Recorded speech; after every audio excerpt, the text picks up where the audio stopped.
Just another routine mission. Why do they always say that before a mission? Of course it's routine. You haven't done anything yet. It's everything that happens along the way. The choices you make, the paths you choose, that turn the routine into anything but. Of course, that's how it started. A routine mission, answering a distress call. And look where that got me. We were testing out the Normandy, Captain Anderson's new ship, when the distress call came in. An Alliance patrol on Eden Prime had been attacked. They'd seen something they couldn't explain. And whatever it was massive. I hit the ground with my lieutenant, Caden Olenko. A good kid, loyal, by the book, with a talent for biotics. We came across the lone survivor of the patrol, Gunnery Chief Ashley Williams. A soldier to the core.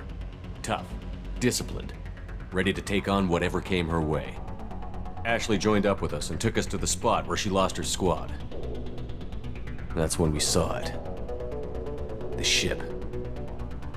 Like nothing I'd ever seen. It was massive, scorching the colony and everything around it as it blasted away. We followed the path of destruction to an artifact, a beacon left by a long-dead race called the Protheans. The colony had dug it up, and whoever attacked them had tried to take it. Chief Williams made the mistake of getting too close.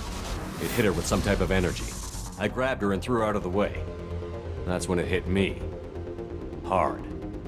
Every muscle in my body went rigid. I couldn't move, could barely breathe. Everything went black. And then I saw something. A vision. Dream. A nightmare. By the time I woke up, we were halfway to the Citadel on our way to meet the Council. I was expected to explain what I'd seen. Anderson came along. So did Adina, our political representative on the Citadel. With those two heavyweights, it seemed reasonable we could persuade the Council that the ship we'd seen was a potential threat, as was the individual behind the attacks. The main suspect for the Eden Prime massacre was a Turian Spectre named Saren. He'd been seen by one of the survivors from the colony at Eden Prime, and there was some evidence to suggest that the ship was connected to Saren. But even Adina's pointed accusations weren't enough to convince the Council. They just couldn't believe one of their chosen elite Spectres could be guilty of something like that. They needed proof, which meant I needed proof. Fortunately, I wasn't alone in my search. Garrus, another Turian, wanted to help. A top agent for Citadel Security. Despite orders from his superiors that he shouldn't get involved, he told me he was suspicious of Saren, and he had some useful leads. More importantly, he was willing to share them. That led me to Rex, the biggest, nastiest-looking Krogan bounty hunter I'd ever seen. He turned out to be more than just a brute. It was his intel that led to a fugitive with incriminating evidence on Saren. The fugitive turned out to be an energetic little Quarian named Tali. A tech expert with a knack for hacking, she'd procured some information on Saren. Evidence that proved Saren was dirty. Tali's evidence proved that Saren was responsible for the massacre on Eden Prime, and that the immense warship we'd spotted was in fact Saren's flagship. But it went much further. Saren was trying to find a way to bring back a race of sentient machines from dark space. Machines allegedly responsible for cleansing the galaxy of all organic life. These Reapers were blamed for wiping out all life 50,000 years ago, including the Protheans, then disappearing back through the mass relays to dark space, leaving no trace they'd ever been. That explained why Saren was after the beacon, and it made some sense out of my visions. But not much else. We couldn't convince the Council that the Reapers were a threat, but they agreed Saren had to be stopped. They stripped him of his Spectre status and gave me the honor of becoming the first human Spectre. My first task? Bring down Saren. Anderson decided to stay behind, giving up his ship, the Normandy. He told me I would need it more than he would. He also pointed me in a direction. Liara, a Prothean expert, adept in biotics, and maybe most importantly, daughter of Benezia, Saren's top lieutenant.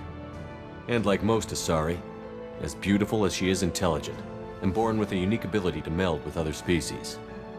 Liara was able to help me decipher some of the vision the beacon had given me. Nothing concrete, but it gave me some clues.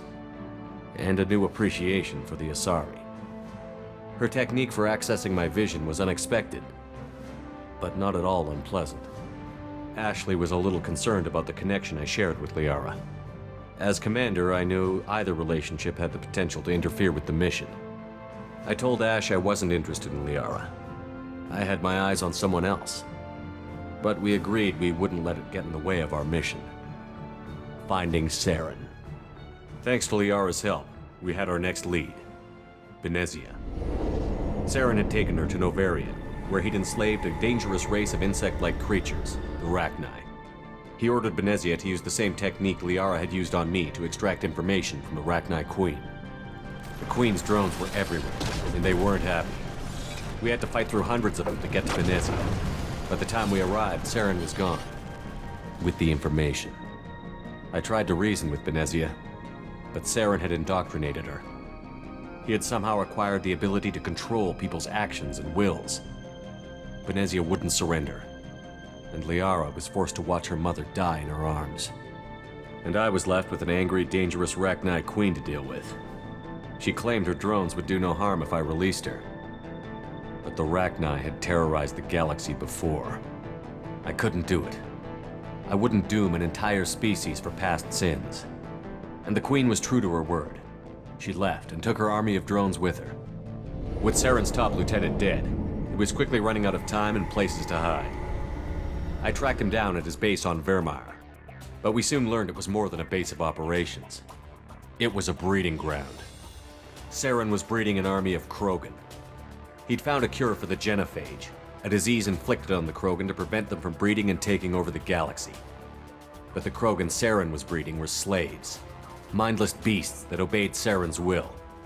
I had to destroy the base, and all its research. Rex disagreed. Violently. Rex wanted the genophage cure for his people. I tried to convince him to help me destroy it, that these Krogan weren't real. But he wouldn't back down. Fortunately, Rex is smarter than he looks. He realized this wasn't the way to help his people, and that Saren was the real threat. When we finally got to the center of the base, I realized just how close Saren was to completing his plan. He was already in communication with the Reapers. Sovereign, Saren's flagship we'd all assumed was just a ship, was a Reaper. It spoke to me, threatened me. I could feel the menace it had for every living thing. It wanted me dead. It wanted us all dead. And I knew it was capable of doing just that. What I couldn't understand was why Saren would help it. But there was no time to think about it. Sovereign knew where we were. We had to destroy the base and get the hell out. I split up my team in 2 squads, sending Ash with one and Kaidan with the other as a distraction. We had a nuke, and we planned to use it. Before we could detonate the bomb, Saren showed up. We fought. I stalled him to make time for my team. And in talking to him, I realized the truth. It wasn't Saren who was indoctrinating everyone. It was Sovereign. The Reaper. And Saren was in deeper than all of them. He tried to convince me he was still in control, said he found a way to reduce the Reaper's influence, but he was kidding himself. Or believing the lies Sovereign was telling him. Before I could convince him to stop, he ran, leaving me just seconds to extract my squad mates. I tried, but I wasn't fast enough. I could only save one of them. Kaidan was a good man, and a great soldier. But I had to choose, and I chose Ash. That was the last time Saren would slip away from me. I knew then, the next time we met, one of us would die. With my team mostly intact, we chased Saren and his army to Ilos, a long-lost planet that had once belonged to the Protheans. As we prepared for what we knew would be a desperate fight, I spoke to my crew. We were just one ship, against Saren's growing army. I assured them all that despite the odds, we could defeat him. But Ash saw through my words. She knew I was hurting after Kaidan's death. She could sense my doubts. We both knew this mission could be our last. Until that moment, we'd put our feelings aside for the sake of that mission. But why wait? We gave in to each other, and it was perfect. While it lasted. We arrived on Ilos close behind Saren. Once on the planet, we discovered a Prothean databank that helped me put the final pieces of my vision together.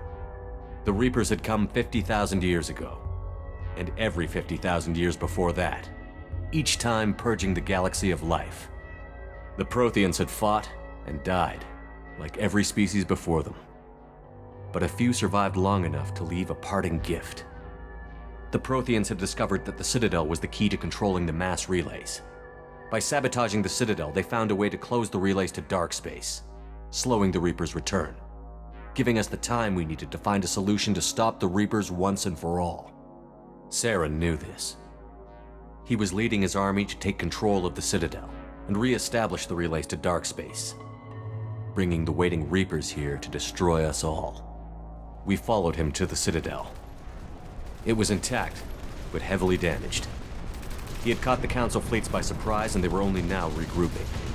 And with Sovereign as his flagship, there was little hope the fleets could counterattack with enough strength to take back the Citadel. But Saren was done running, and I was done chasing him. As the Alliance and Citadel fleets battled Saren's army outside, I cornered the Turian bastard in the Citadel tower and confronted him. He died believing that the Reapers would save him. As I fought to regain control of the Citadel, the Council's flagship, the Destiny Ascension, fell under attack. Despite Saren's death, Sovereign and Saren's army continued to fight. The Council was aboard the Destiny Ascension, and they were requesting assistance. But I knew in order to help them, I would have to put our Human Alliance fleet in jeopardy. The Council could be replaced. The fleets were needed here and now if we were going to defeat Sovereign. Even with the Citadel back in my control, Saren defeated, and the Normandy leading the combined galactic fleet, the battle against Sovereign, a single Reaper, was relentless. It took the combined fleets of humanity and the other races, but in the end, Sovereign fell. But the costs were immense. While humanity's efforts in the war earned us our first seat on the Council, it was a hollow victory. The Reapers were still out there. I knew the fight was far from over, but as the one who'd led the fight against Saren, I was given new responsibilities. The choice of humanity's first counselor was left for me to decide. On the one hand, Udina, the lifetime politician. Ruthless and ambitious, he would easily navigate the political landmines that would soon be put in front of him. The other choice, Captain Anderson, the career soldier. Tough but fair, but a friend, and someone I could trust. Both great leaders in their own right. Anderson didn't want the job, which was a sure sign he'd be perfect for it. No ambition to get in the way. The war was over. The threat had passed. In time, the Council would rebuild itself. The Citadel could be repaired. Even the pain of lost friends would fade. But none of that mattered if the Reapers were still out there. And if they were all as powerful as Sovereign, we had to find a way to stop them. I had to find a way. I gathered my crew, took my ship, and went in search of answers. Officially, the Council would only say I was assigned to cleanup duty, rooting out any remnants of Saren's army. Just another routine mission.